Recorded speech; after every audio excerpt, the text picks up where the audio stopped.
खबरों का सारथी। नमस्कार, खास पेशकश में आपका स्वागत है। मैं हूं आरिश अजहर आपके साथ। खबरों की शुरुआत करते हैं। हरिद्वार में संत सम्मेलन। देश के रक्षा मंत्री राजनाथ सिंह हरिद्वार दौरे पर हैं। रक्षा मंत्री राजनाथ सिंह और यूपी सीएम योगी आदित्यनाथ अन्य नेता उत्तरी हरिद्वार स्थित सप्तऋषि मैदान में आयोजित मूर्ति स्थापना समारोह में शिरकत की। भारत माता मंदिर के संस्थापक पद्म विभूषित ब्रह्मलीन स्वामी सदमित्रानंद ने समाधि मंदिर में उनकी मूर्ति की स्थापना की गई। जौलीग्रांट एयरपोर्ट पर सीएम पुष्कर सिंह धामी समेत कई नेताओं ने रक्षा मंत्री राजनाथ सिंह और यूपी सीएम योगी आदित्यनाथ और अन्य नेताओं का भव्य स्वागत किया।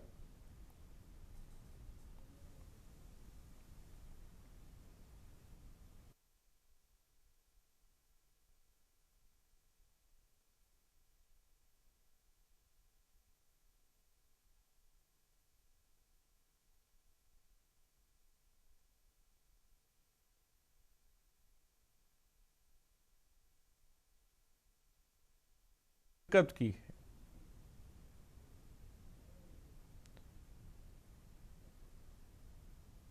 सप्तऋषि आश्रम मूर्ति अनावरण कार्यक्रम का आयोजन।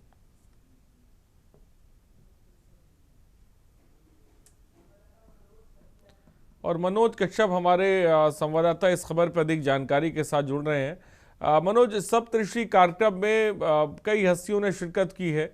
क्या जानकारी इस कार्यक्रम को लेकर? बिल्कुल, देखिए आज जो है यहाँ पे गुरुदेव समाधि मंच से कई जो कार्यक्रम थे वो यहाँ पे आयोजित किए गए थे। हालांकि बहुत ही भव्य दिव्य ये कार्यक्रम था, जिसको लेकर तमाम जो साधु संत थे वो तो यहाँ पे शामिल नहीं थे, लेकिन 3 दिनों का ये कार्यक्रम था जिसमें अलग अलग दिनों में जो है अलग अलग तमाम जो वीवीआईपी थे वो हरिद्वार पहुंचे थे। लेकिन आज का जो अंतिम दिन था वो बहुत ही खास था, क्योंकि आज के कार्यक्रम में जो सुरक्षा मंत्री थे राजनाथ सिंह वो यहाँ पे पहुंचे, तो जो उत्तर प्रदेश के मुख्यमंत्री थे पुष्कर सिंह धामी वो यहाँ पे पहुंचे, तो जो हरियाणा के पूर्व मुख्यमंत्री थे मनोहर खट्टर वो भी यहाँ पे पहुंचे थे। हरिद्वार सांसद भी मंच में मौजूद थे। उन्हीं के साथ साथ कई जो महामंडलेश्वर थे वो मंच में मौजूद थे। यानी कि कहा जा सकता है कि आज का ये जो मंच था भक्ति भाव और राजनीति से भरा हुआ दिखाई दिया, जिसको लेकर तमाम जो तैयारियां थी वो पहले से कर दी गई थी। हालांकि आज जब तमाम मंच से अलग अलग संबोधन किए गए तो उसमें मुख्यमंत्री जो पुष्कर सिंह धामी था उनका भी संबोधन किया गया, लेकिन जो उत्तर प्रदेश के मुख्य योगी आदित्यनाथ थे उनका संबोधन यहाँ पे रहा। उन्होंने जब उत्तराखंड से उत्तर प्रदेश से उत्तराखंड को अलग किया गया, यानी कि जब उत्तराखंड का निर्माण किया गया सन 2000 में, तो उसको लेकर उन्होंने जिक्र करते हुए कहा कि उस समय जो फिलहाल सुरक्षा मंत्री है राजनाथ सिंह, उसको कहीं ना कहीं यहाँ पे जो रक्षा मंत्री राजनाथ सिंह है उस समय उत्तर प्रदेश के मुख्यमंत्री हुआ करते थे, लेकिन उन्हीं के समय में ये उत्तराखंड का निर्माण होता, जिसने आज तक अपनी जो विकास की गंगा है वो यहाँ पे बही। कहीं ना कहीं उन्होंने उत्तर प्रदेश का जिक्र करते हुए भी कहा कि जिस समय उत्तर प्रदेश की आलोचना की जाती थी, उत्तराखंड को एक प्रावित के नाम से जाना जाता था, क्योंकि यहाँ पे आए दिन घटना होती थी, यहाँ पे लोगों को अपना व्यापार चलाने में डर लगता था, बेटियों घर से बाहर निकलने में डर लगता था। लेकिन आज उत्तर प्रदेश ने अपनी एक अलग पहचान बनाई है, क्योंकि आज वहां पे बेटी भी सुरक्षित हो, तमाम जो व्यापारी है वो भी अपना व्यापार धड़ेले से कर रहे हैं, उनके सामने भी किसी तरह कोई आपराधिक की घटना नहीं होती। यानी कि कहा जा सकता है कि अब उत्तर प्रदेश ने अपनी एक अलग पहचान बनाई है। यहाँ जो तमाम अपराधी थे उनके अंदर एक कर्फ्यू लग गया है, वो अब कभी भी सड़कों पे दिखाई नहीं देते। और यदि सड़क पे कोई ऐसा अपराधी दिखाई देता है तो उसका इलाज भी किया जाता है। ऐसा संबोधन जो योगी आदित्यनाथ से उनके द्वारा दिया गया, जिसको लेकर तमाम जो साधु संत थे जो यहाँ पे स्थानीय लोग इस कार्यक्रम में शामिल होते हैं, उनके इस तरह की जो है उसका मोल देखने के लिए मिल रहा था। जी ठीक है, बहुत बहुत शुक्रिया मनोज, जुड़ने के लिए और तमाम जानकारी देने के लिए। तो खबर इस वक्त आपको बता रहे हैं, सप्तऋषि कार्यक्रम में कई हस्तियों ने शिरकत की है। और आगे बढ़ते हैं। सुरो संग 7 फेरे। हजारीबाग लोकसभा क्षेत्र के समृद्ध इतिहास में एक और स्वर्णिम अध्याय जुड़ने जा रहा है। सिद्धिपीठ मां छिन्नमस्तिका की पावन भूमि रामगढ़ आगामी 8 फरवरी 2026 को एक भव्य सामाजिक क्रांति की साक्षी बनेगी। और हजारीबाग के लोकप्रिय सांसद मनीष जायसवाल के नेतृत्व में स्थानीय सिद्धू कान्हू मैदान में 101 जरूरतमंद जोड़ों का ग्रैंड सामूहिक कन्यादान समारोह आयोजित किया जा रहा है। और आयोजन की घड़ियां समीप हैं, मात्र 2 दिन शेष है और तैयारियां अब अपने चरम पर यानी रेस मोड में हैं। इस वैवाहिक महाकुंभ को यादगार बनाने के लिए ख्याति प्राप्त गायक, अभिनेता, सांसद श्री मनोज तिवारी मृदुल अपने सुरों का जादू बिखेरेंगे।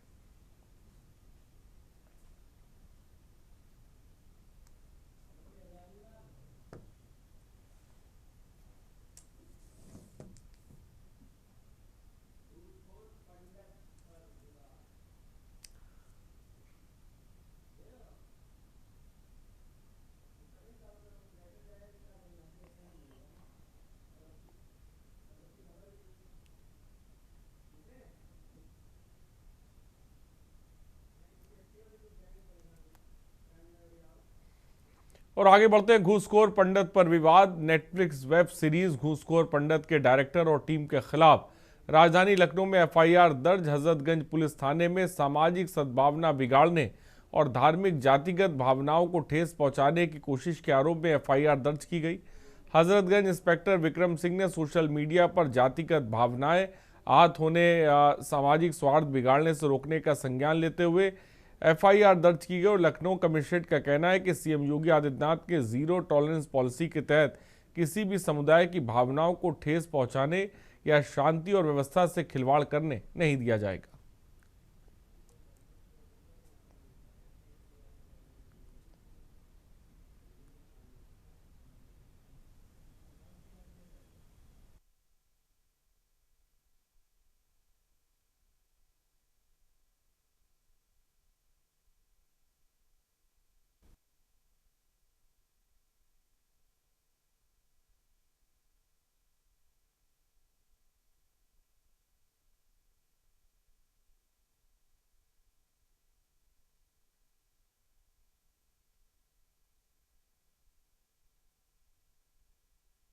नेटफ्लिक्स पर वेब सीरीज को लेकर विवाद आ गया है।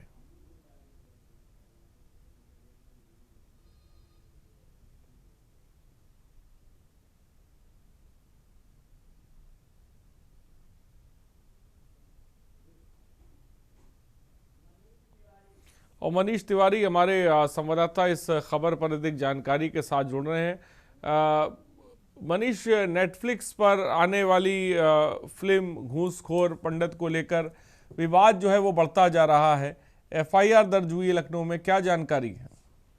जी बिल्कुल, जिस प्रकार से जो है पंडित नाम की मूवी को, जिसने पंडित का शीर्षक जो नाम जो है पंडित घूसखोर के नाम से जो है इसमें ये मूवी आ रही थी, इसको लेके काफी विवाद देखने को मिल रहा है। जिस प्रकार से लखनऊ के जो है हजरतगंज थाने के एसएचओ के द्वारा जो है जिस प्रकार से उनके सोशल मीडिया पे इस विवाद को देखते हुए जो है उन्होंने खुद ही इसका संज्ञान लिया, और संज्ञान लेने के बाद जो है उन्होंने थाने में इस पूरे मामले को दर्ज किया गया है उनके द्वारा।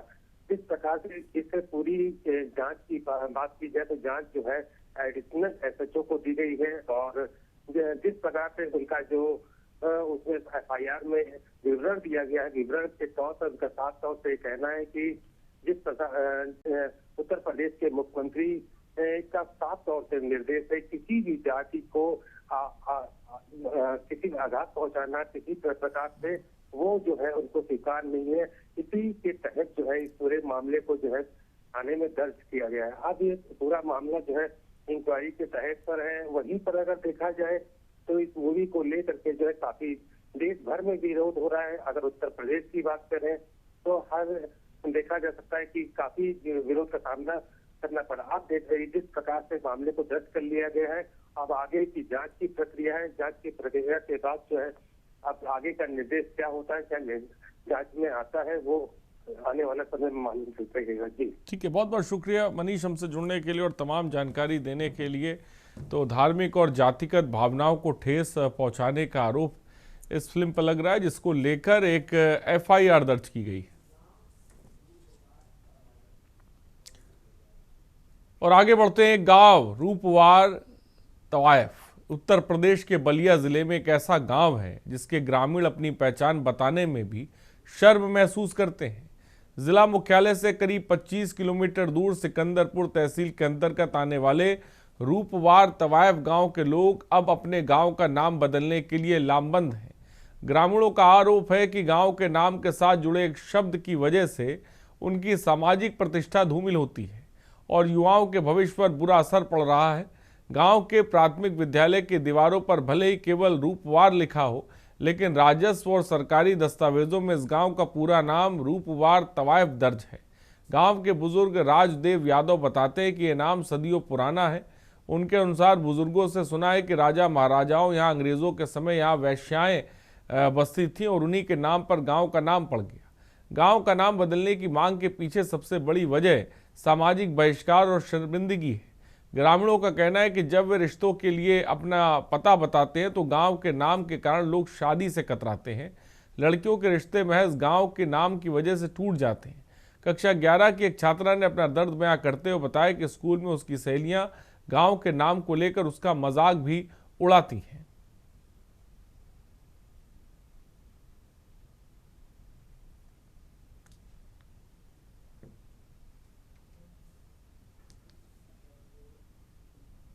जो पुराना गांव का नाम पड़ा हुआ है, बुजुर्गों से सुनते आए हैं कि यहाँ वेश्याएं रहती थी। उन लोगों के नाम पर पूर्व युग के राजा महाराजा, चाहे जिम्मेदार, अंग्रेज, उनको बसाए थे। उनके नाम पर इस गांव का नाम कर दिए। नाम से ये है कि हम कहीं नाम बताते हैं तो हमारे स्कूल या कॉलेज में सहेलियां भी मजाक उड़ाती हैं। फिर कोई डॉक्यूमेंट्स अगर हम कहीं दिखाएं तो वहाँ के ऑफिसर जो होते हैं वो भी एक बार देख के कुछ सोचने लगते हैं। और सबसे बड़ी बात तो ये है कि हम चाहते हैं कि इस गांव का नाम बदल के देवपुर रखा जाए, क्योंकि आने वाली जनरेशन के बच्चों को ये सबसे ना देखा जाए, उन लोगों के फ्यूचर में सुधार किया जाए। ग्राम पंचायत खरसा अंतर्गत ग्रामवासी कुछ आए थे कि रूपवार तवायफ नाम का एक गांव है कि राजस्व गांव है, जिसको बदलने की मांग की गई है। और इसके संबंध में तहसील रसोड़ा से और एक बताया गया कि सिकंदरपुर में भी है, दोनों एसडीएम से प्रस्ताव मांगा गया है। जैसे प्रस्ताव आएगा शासन को भेज दिया जाएगा, तो इसके संबंध में जो नियमानुसार होगी वो कार्रवाई की जाएगी।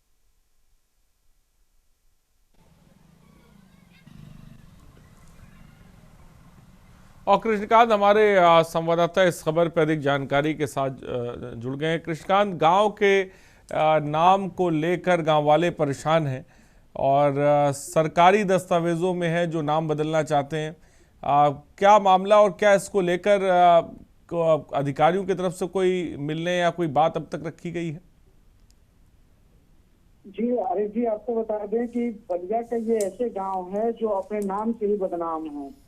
ये यूपी के बलिया से जिला मुख्यालय से करीब 25 किलोमीटर दूर सिकंदरपुर तहसील क्षेत्र में ये बसा यह गांव रूपवार गांव है, जहां की यहाँ पे ये देखा जाता है कि न तो लड़कियों का शादी हो पाता है और न ही लड़कों का शादी हो पाता है।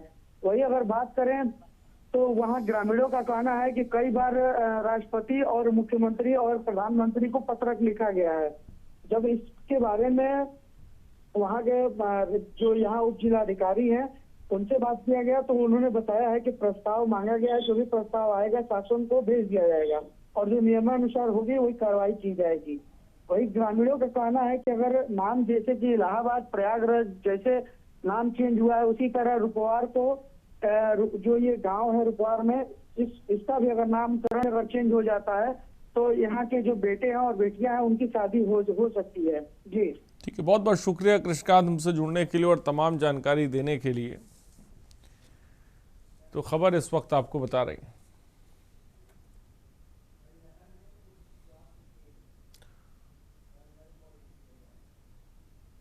और आगे बढ़ते हैं। खंडहर में उप स्वास्थ्य केंद्र। उत्तर प्रदेश सरकार ग्रामीण क्षेत्रों में बेहतर स्वास्थ्य सुविधाएं देने के लिए करोड़ों रुपए पानी की तरह बहा रही है, लेकिन बुलंदशहर के अहमदगढ़ थाना क्षेत्र के गांव सोरखा से आई तस्वीरें कुछ और ही कहानी बयां कर रही हैं। यहाँ लाखों रुपए की लागत से बना उप स्वास्थ्य केंद्र डॉक्टरों के इंतजार में खुद ही बीमार होकर खंडहर में तब्दील हो रहा है।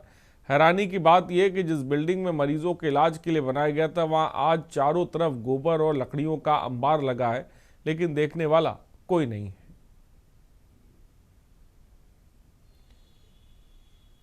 तो बुलंदशहर से खबर आपको बता रहे हैं, जहां पर अस्पताल में कबाड़ खाना बना हुआ है और कंडों की कतारें आप किस तरह से लगी वो देख भी सकते हैं।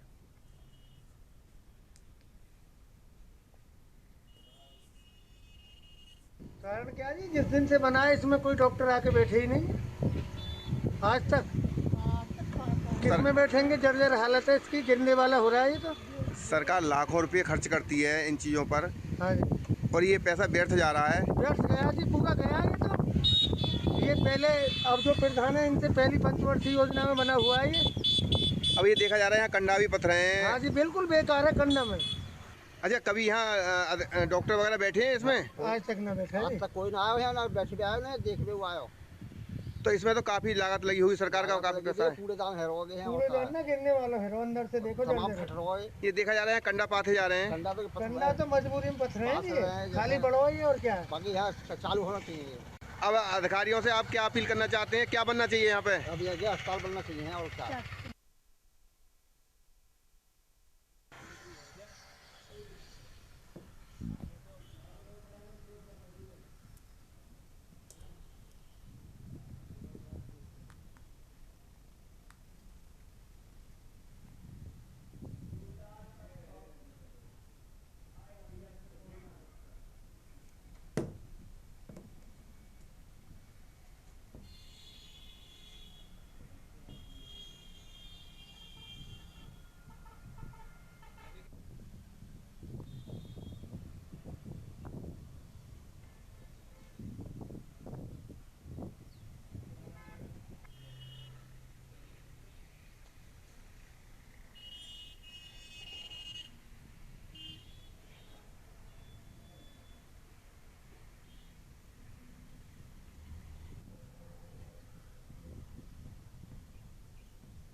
और अनिल मीणा हमारे संवाददाता इस खबर में। अनिल, बुलंदशहर में हम देख रहे हैं कि अस्पताल के हालात क्या हैं, भ्रष्टाचार की भेंट चढ़ चुका है, डॉक्टर नहीं पहुंचते हैं, वहां पर उपले पहुंच गए। क्या जानकारी इस अस्पताल को लेकर, क्या प्रशासनिक अमला जागा है अभी तक?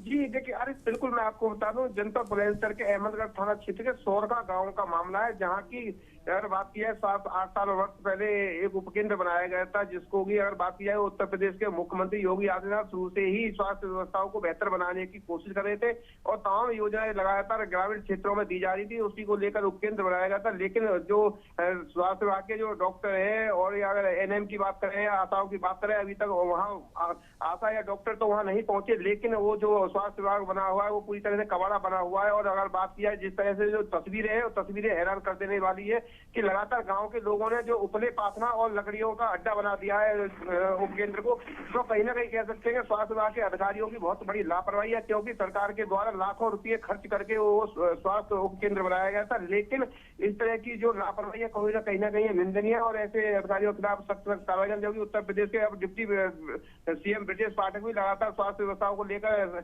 सतर्क और अलर्ट मोड पे है, लेकिन उसके बाद भी जिस तरह से तस्वीरें सामने आई है उन्होंने हैरान कर दिया है कि वहाँ देखा जा सकता है कि तमाम कबाड़ का गोदाम बना दिया है जो स्वास्थ्य केंद्र है। हालांकि ग्रामीण जो अब ग्रामीण है, ग्रामीणों में भी कहीं ना कहीं उसको लेकर आक्रोश है। ग्रामीणों ने कहा है कि स्वास्थ्य केंद्र में ना ही तो अभी तक कोई डॉक्टर आया, ना ही कोई आया, लेकिन अगर बात किया स्वास्थ्य केंद्र को लेकर ग्रामीण कह रहे हैं कि बेशकीमती सरकारी जमीन पर जिस तरह से बनाया गया था, तो उस तरह से कहीं ना कहीं स्वास्थ्य विभाग के अधिकारियों लापरवाही और ग्रामीणों ने मांग की है कि वहाँ अगर स्वास्थ्य केंद्र नहीं बनाया जाता तो हमारे क्षेत्र में एक चौकी बना दी जाए, जिससे कि कम से कम जो लोगों को जो वहाँ रोड बना हुआ बड़ा रोड है, तो उसमें कहीं ना कहीं जो लोगों को सुरक्षा व्यवस्था तो मुहैया कराई जा सके, जो जिससे कि जो कबाड़े का गोदाम बना हुआ है वो कम से कम सरकारी इमारत बचाई जा सके और जिससे कि पुलिस उसमें रहकर लोगों की सुरक्षा भी कर सके। अब देखना यह होगा कि स्वास्थ्य विभाग के अधिकारी खबर चलने के बाद जागते हैं। ठीक है, अधिकारी कब जागते हैं ये बड़ा सवाल है। बहुत बहुत शुक्रिया अनिल हमसे जुड़ने के लिए और तमाम जानकारी देने के लिए।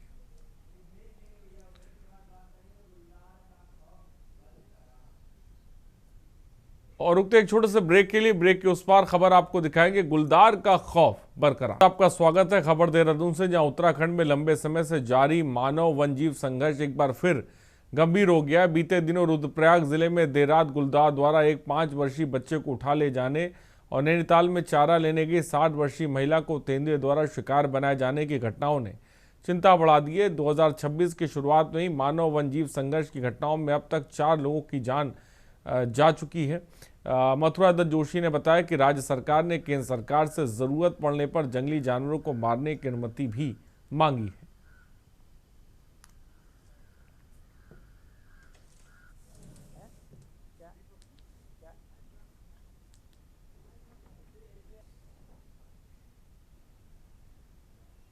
निश्चित रूप से देखिए, वन्य पर्वतीय क्षेत्रों में विशेषकर ये घटनाएं घटित हो रही हैं।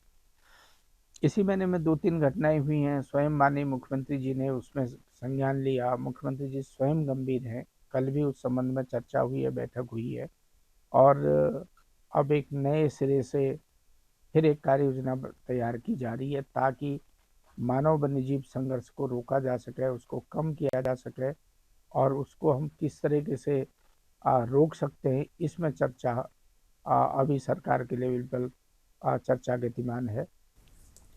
खबरों में तो ही बने रहिए हमारे साथ। नमस्कार।